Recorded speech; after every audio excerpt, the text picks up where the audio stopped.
But yeah, so we're here with Neil again. Just this time we're going to chat about mindset and mentality. We're going to look at both specific to training and lifting weights, the optimal mindset, and then also how that can apply to the more general population, whatever it may be as well. So whether it's fat loss, general health and fitness, or whatever it might be as well, not necessarily applying to fitness as well. So we can have a look at that. So first of all, Neil, as well, you're looking at mentality to training as well, the positive or negative attitude, just to discuss on the differences between the two there. Yeah, well, thanks for having me back on your podcast. No worries. Yeah, I think the actual mentality to training is massively important.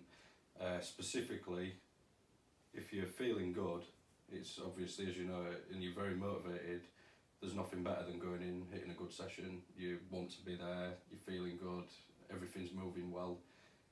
But it's on the days where you maybe haven't slept very well. So if you've got kids that've been up all night, or maybe you're aching a bit more than usual, maybe you've picked up a little niggle, maybe you've just been a bit stressed with work and you don't really fancy getting down to the gym. It's on them days, they're the days that are going to count the most, in my opinion. Like, what do you do? The first step is actually getting to the gym. So some people will just crumble straight away and think, yeah, I'll have today off, I'll leave it, I don't feel very good.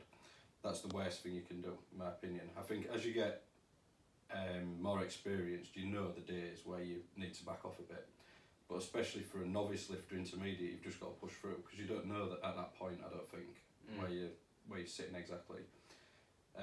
So then when you've got to the gym, do you approach it with a positive attitude or negative attitude?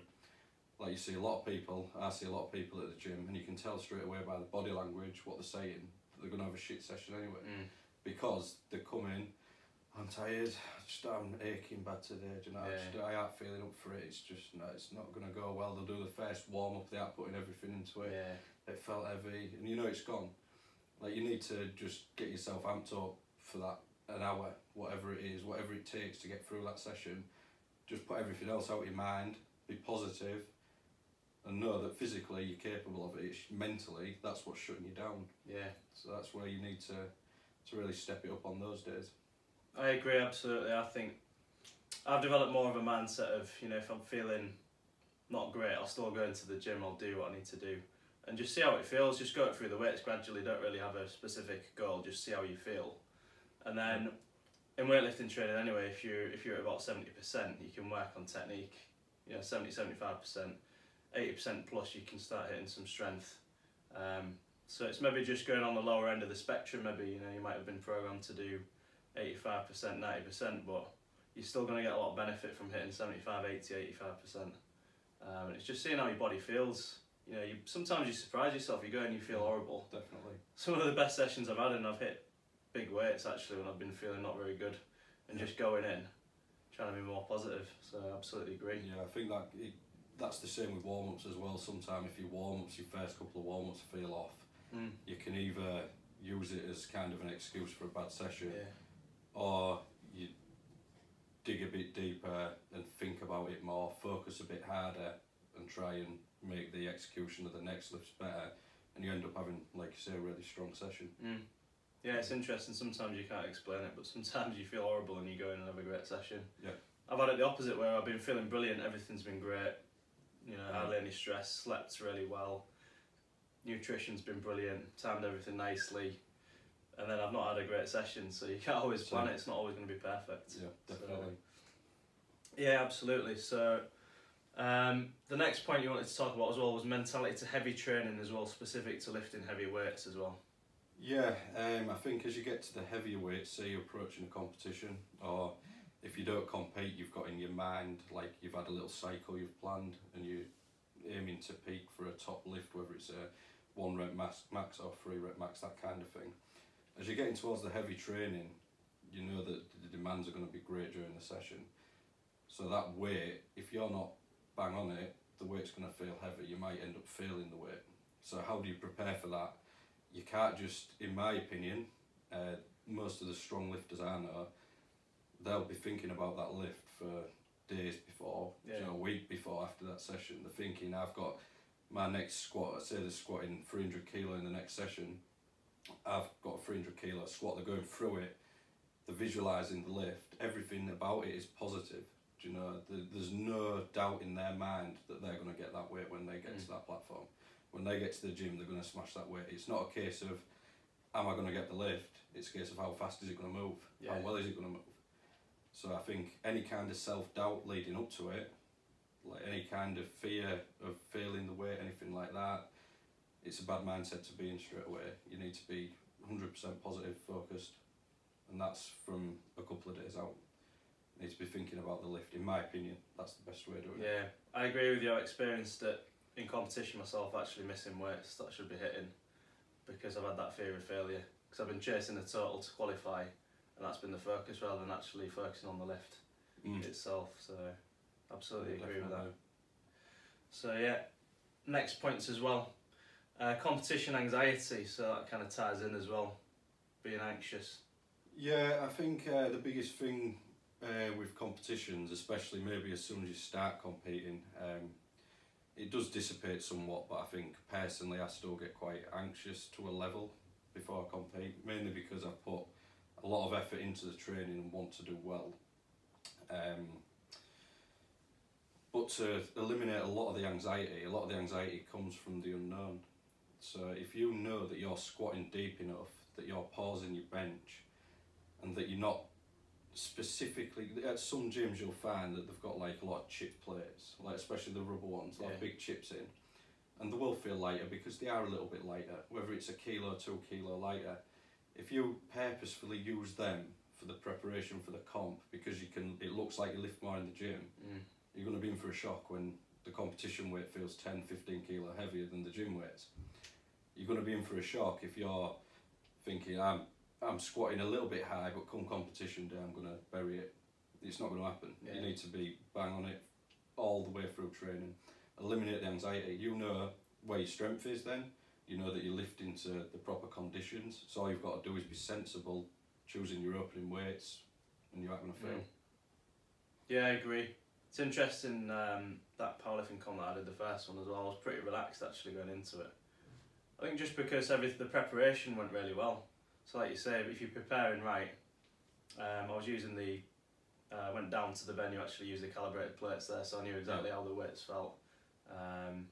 Used competition grade equipment as well with you in training, so I knew exactly how the weights were feeling. Just having that and having that experience, I think, whereas if I didn't do that, if I was just training here or training at a commercial gym or whatever, it would have been like, hang on, I've got this rack I've never used before, I've got these plates now and collars that I've never used, and yeah, I think that would have added to a bit of anxiety, but because I'd prepared right, definitely felt more relaxed on the day, and I think it showed in the performance in the end. So the PBs. Yeah, I did have a question on the Instagram regarding, do you know, the mindset to competing against someone who is like you're kind of trying to beat, and they're maybe a little bit ahead of you.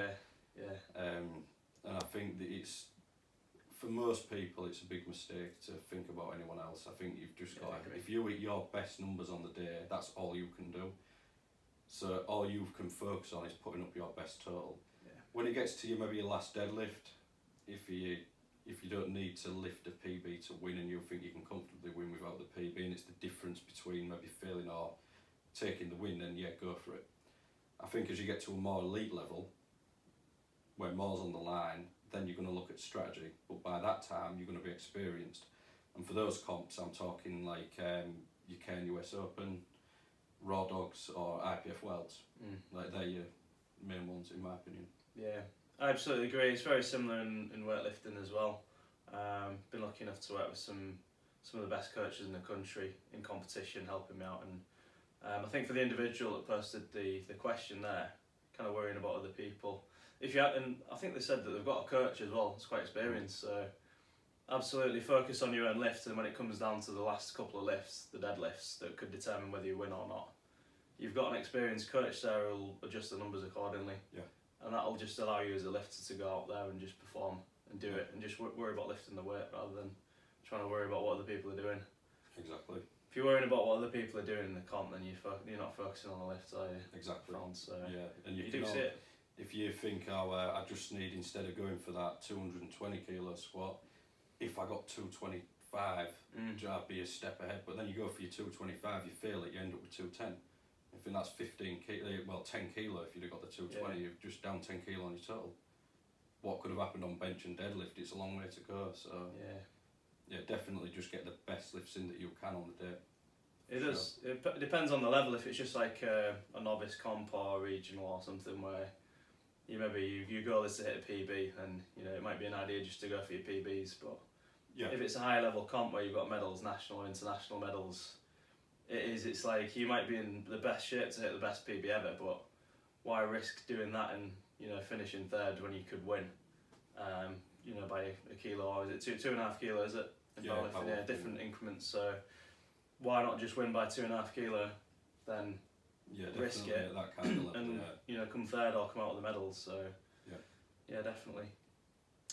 But yeah, the next bit as well. Just talking. You mentioned Doug Youngs as well. So an example of good mentality. Yeah, I think a lot of people have been familiar with him during the 1977 World Powerlifting Championships. On his third attempt squat, I think it was his third attempt, he broke 3 ribs. He continued, benched 247. He had to be laid down by the spotters because he couldn't physically lay down on the bench. And then he finally went and deadlifted 322, which secured a win, after which he passed out. That's just, most people have just stopped after squatting, but to be able to continue through that, it just shows the kind of toughness that is built through the training, for all the years of training. So I just thought it was a very impressive example of someone with that kind of mentality that you need really to succeed. Yeah, you see that, don't you? I don't know if you saw the Russian guy, strongman. I think it was the Arnold. I think he deadlifted, and he got the bar to his knees, and his blood just started pouring out of his nose. I think most people from that point would just thought, hang on a minute, something's not right, and just put the bar down. But he was grinding the rep out. It took him a few seconds to stand it up.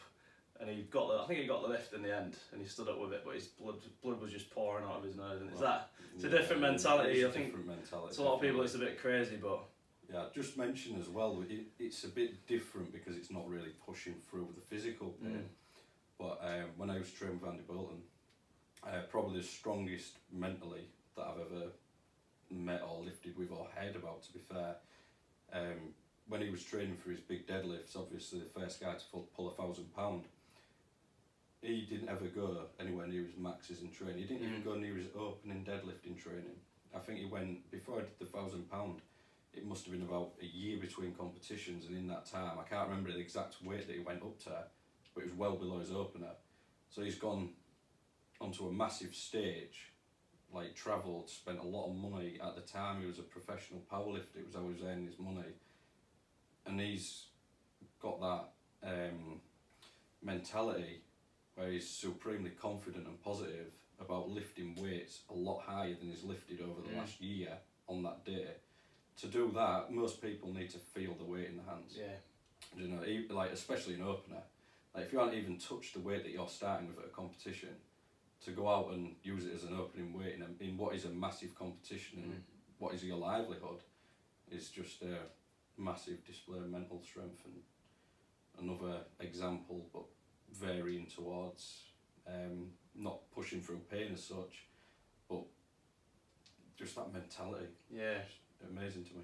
It's interesting, isn't it, looking at these elite level athletes and looking at the discipline they've got. It is one extreme, isn't it? I think that is at the very extreme, doing whatever it takes to achieve success.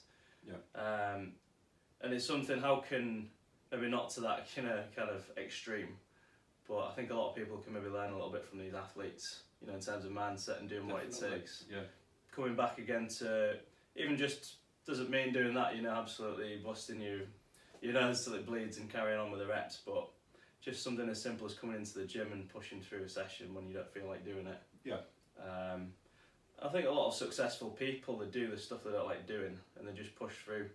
Yeah. They've got that mentality just to do the stuff they don't like doing, the discipline and consistency. Definitely, yeah. So, and the next thing, the angle I was going to come from as well was just looking at this Maslow's hierarchy of needs, which is something that I've come across years ago. It's been out since the 40s, so this was something that was on my uni course. And you can apply this to business as well as to sport as well. So it's 5 stages of needs that motivate us. So we've got, the first one is a physiological. So if you think the basic needs of a human being, we need to eat, we need to drink water, we need to sleep, we need to breathe, all these very basic things. Some people don't always have access to that, so you know, if you're living in poverty in some countries, you know, I think we kind of take this stuff for granted, but a lot of people don't have these things. But for the majority of people that are going to be listening and watching this, you know, this is pretty much taken for granted. Yeah. The next one is safety, so that comes under having the resources, the employment, shelter, and health also kind of comes under that as well. So that's something that's quite relevant to what we do to help people as well. Yep. So that's the next level up as well from there. And then you've got this love and belonging as well. So family, friends, feeling that you belong to a group of people. And that's something specific to what we do as well, you know, with weightlifting and powerlifting. There's a community within powerlifting and weightlifting. Yeah, so it is something that's important, you know, it's quite an individual sport. Both sports are individual. You're on the platform on your own, but you are part of that community. Definitely, I think the value of training partners and people like that, people supporting you, whether it's your partner or friends, you know, obviously it puts a fair demand on your life as you're preparing for, say, a competition. You've got to think about the time it's taking out of what you could be doing with them maybe. So you're having that support there from that side. Also your training partners, you're on the platform on your own, but they're there every session to help spot for you, to help with your knee wraps, that kind of thing. So it all integrates, I think. One of the things at the comp that I did, the powerlifting comp as well, it was similar to weightlifting. Everyone gets behind you. Yeah. As well, very different to a lot of sports. Definitely, yeah. Especially you played football as well, didn't you? At yeah. Quite a good level, so very, very different. You won't get the opposition supporters with you, and you know, those guys wouldn't be cheering you on. Yeah, I think everyone just wants to see everyone do well. Really. Yeah. At the end of the day, if you hit your personal best, that should be your goal. You know, it's a personal achievement. It's doing better than you did last time. So if you hit your personal best and someone else does, it's great. Everyone's had a good day. Yeah, that's it. Everyone needs to win, don't they? That's the main thing. So physiological, safety, belonging, and then the next one's esteem, and I think this is the biggest part, you know, in terms of our roles as well, trying to help build self-confidence and respect. And this is a massive part of human psychology, isn't it? I think a lot of the posts that you see on Instagram, a lot of it's kind of like, and I'm guilty of it as well, it's pretty much, hey, look what we can do, look how much weight we can lift. Yeah. And it's just, I think everyone's got that, you know, they like to be respected by the peers. So yeah, it's definitely something that's important, and something in terms of mindset to look at, you know, why people do what they do. It's definitely something. Yeah, definitely. I think it's quite a rabbit hole, that. Yeah, you could go down that and we could do a whole other podcast just on this, I think. Yeah, definitely. Building self-confidence. But definitely, as far as training goes, building self-confidence, it's a massive thing. Like if you're overweight, unhealthy, not very fit, don't feel very good in yourself, as soon as you start losing weight, gaining a bit of muscle, you're stronger, you feel better. It improves self-confidence a lot. Especially in the gym atmosphere as well, some people, obviously, it's intimidating for them to go to a gym. So when they start out at a gym, if they can get into it and kind of not fear going and actually enjoy going, it's kind of like something they've accomplished. You know, they're more confident in different situations. So it definitely carries over. Absolutely agree with you on that one. That's something, for me personally, I get just as much enjoyment out of. You know, when I come in and I see a client who's maybe initially come to me and they're not very confident and said, oh, I could never see myself lifting on my own, and I see them in the free weights, you know, lifting on their own in the middle of it, you know.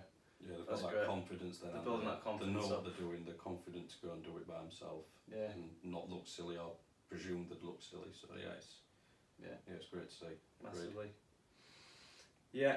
And then the fifth one, this is kind of like the top of the pyramid, is this self-actualization. So this is kind of maybe the ultimate goal for everyone, really. You know, kind of at the pinnacle where you can maybe relax a little bit and you can create and you can give back. You know, you've maybe achieved your full potential. It's maybe somewhere to aim for, isn't it? But not somewhere that's actually maybe too realistic, because I think you could look at it from the point of view that you're always, you know, everyone's always learning. Definitely. You know? Yeah. Cyril been in weightlifting now, coaching weightlifting for 60 years, and he keeps saying to me he's always learning things. Yeah. So I think on the flip side though, I've been guilty of it myself, because there are better lifters than myself. It's sometimes like a bit, well, do I share what I know when if so and so shares what they know, that they know more than me about that. But then you've got to think, well, you've still probably got something to give, something that can help other people. So just get out and do it. I agree, absolutely. Yeah. I think that's something when I was younger, just starting off as a PT. I think you kind of, you maybe expected to know everything, or because you're helping people on a day-to-day basis, but you're always learning. Definitely. I think as soon as you stop trying to learn different things, you just fall into bad habits. I think, and you get lazy with it. Yeah. And perhaps what you're doing maybe isn't as optimal as you think it is. So you can always take different things from different people. Yeah. And try and apply it. Massively. I've had some people even say, if you're a PT or if you're coaching people, should you have another coach? And I've even had other people say, maybe they shouldn't. Why should they need a coach? If they're already experienced. But for me, I've always, I've had multiple people coach me. I've had you coach me powerlifting. Obviously, you've been doing it for 16 years. You'll be silly of me to say, I know about lifting weights, so I should know everything already. I've been trained by Cyril for 4 years now. He's been in the game for 60 years. Yeah. So there's always someone that knows more than you. You can always learn something. Even from young people as well, coaching, if you're coaching someone that's very small, just trying to communicate to them, you've got to alter your communication. They don't really know the same terminology that you do. So actually trying to coach people that are younger than you, or this kind of thing, you can learn something from coaching anyone. Definitely, yeah. Sometimes you learn how to simplify things better. Yeah. I think the best way to coach anyone is to do it as simply as you can, rather than talking about it, trying to get deep into the physiology and trying to sound like you know what you're doing. Just break it down and make it, the more you know, the easier it is to make things simple, I think. Yeah, definitely. Yeah. Cool, and then it's last few bits as well. Just coming back to, it's about mindset, isn't it? So being willing to do what it takes to do, even if you don't want to do those things as well. So the general population, I think, a lot of people that sat down with me, that have just started the gym, a lot of them are full of self-doubt, really. They doubt themselves. So it's are you in a growth mindset or a fixed mindset? That's something that's quite important, I think. So you might not be blessed with great genetics. I think I saw, actually you put a post up, didn't you, saying that you didn't really have the genetics for lifting heavy weights. You were more of an endurance athlete coming from a football background. It was one of them. So, when I was younger, I was good at long distance running. Yeah. So when I was a long distance runner, everyone said I was suited to long distance running. That's why I did pretty well at long distance running. Yeah. Then now that I've done okay in powerlifting, people are saying, well, yeah, you're probably suited to it, but it's two completely different sports. Probably was more suited to long distance running or middle distance running, but I think over time it's that consistency. If you do something consistently for long enough and do it well enough, then you'll do well. I think someone in your position back then, when you were playing football, before you lifted weights, people telling you you're an endurance athlete. Some people would have been, starting off lifting, I'm suited more to endurance. I'm not gonna be able to do any good at this. But you've kind of proved that you're able to achieve good success. I think a lot of it is growth mindset. Yeah, it is down to the mindset, but I think it's also down to enjoyment, because for me, because I enjoyed doing it, I just enjoyed it. So if I was going to make progress and still be relatively weak compared to someone else, I was happy because I was getting stronger. I was getting better at what I enjoyed doing. So I think that's a big thing.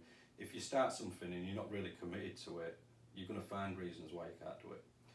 If you, like you say, if you want to lose weight, anything like that, and you think, well, as you said, genetically, I'm not really gifted at losing weight, I hold body fat easily. If you want to lose weight, you'll find a way. If you're not that bothered and not that committed to it, you'll find an excuse. Absolutely. Coming back to what we said on the last audio as well, just a bit of background about yourself, wasn't it? You were at Hull City and you got released from Hull City. Yeah. they were telling you were too small. Mm-hmm. Do you think that was a massive factor that's kind of led to your success and strength in powerlifting, being told that you're maybe not big enough, not strong enough, and you've kind of like, yeah, I think it definitely that's kind of been was, something that's fueled the fire for you? I think so, because I suppose at that age I wasn't strong enough, like, because it was at that level it was quite physical. I was small, I was quite light. I was probably about 9 stone, 5'7", something like that. So I was pushed around a bit too easily. Don't get me wrong, I was a pretty aggressive player and tried my hardest, but I was still knocked about a bit. But I think that did probably spur me on to get stronger, because I was kind of sick of being that guy. Yeah. So I wanted to be stronger, and I think it did give me more self-confidence as well, in general. Yeah. Just being stronger, it made me stronger mentally as well as physically, for sure. It's something I think as well, we're all going to get setbacks and disappointments and things like that, and you've used that as a massive positive, really, to turn it around. Yeah, I think that's the thing. That's another thing that you can take from training and apply to life. Like, as you train, as you compete, you will fail. Do you know, there's absolutely no way around it. You'll have bad competitions, you'll have bad days, you'll fail weights, you'll get injured, but it's how you react to that. Do you overcome it and then succeed? If you do, you can take that lesson learned from the gym and just apply it to your life. Like, something goes wrong, but you know that you've got the mental fortitude to sort it out, turn it round, make a plan, stay on a plan, and achieve what you want to achieve. Definitely. Yeah, it's interesting, isn't it? I think I remember when I started in my job as a PT as well. I remember at the time I had people telling me, oh, it's a luxury. The area we live in, it's not the most affluent area. You're not going to get enough business. I think it's like you go out there to try and prove a point a little bit. Yeah, definitely. So it definitely helps. So, yeah, I definitely agree with that. Yeah. Yeah. Is there anything else you wanted to add, Neil? Not really. I think we've covered a lot there. I was just going to add, I watch quite a lot of, I wouldn't say motivational videos, I suppose they are in a way, but I like watching videos more about mental toughness, and like, I try and think about how, like, the mindset behind it, like, why do people do it, how do some people carry on and push through things where other people fold, like, what's the difference between those people. So I watch a lot of videos, like the Navy SEAL type training, stuff like that, even some, like, I suppose darker subjects, like some people's memoirs from places like Auschwitz, where it's obviously hell for everyone. Like, some people managed to hold on, get by. Like, how did their mindset differ to the people who didn't? Obviously, they had to be mentally really strong to get through things like that. Is there any way that we can find what it was, kind of thing, and apply it to our life in some kind of way? But one of the videos that I do like, and it is quite more of a motivational speech, is if you search it on YouTube, you can find it. It's a Navy SEAL's commencement speech by Navy SEAL Admiral William H. And it's just basically about how the class of whatever, when they're graduating, can change the world. It's a bit Americanized kind of thing, but it has some really good points, I think, and it take a lot to take home from it. I'll have to check that out. Yeah. One of the things maybe to end on as well is trained quite a few people over the years, I'm sure you have as well, yourself.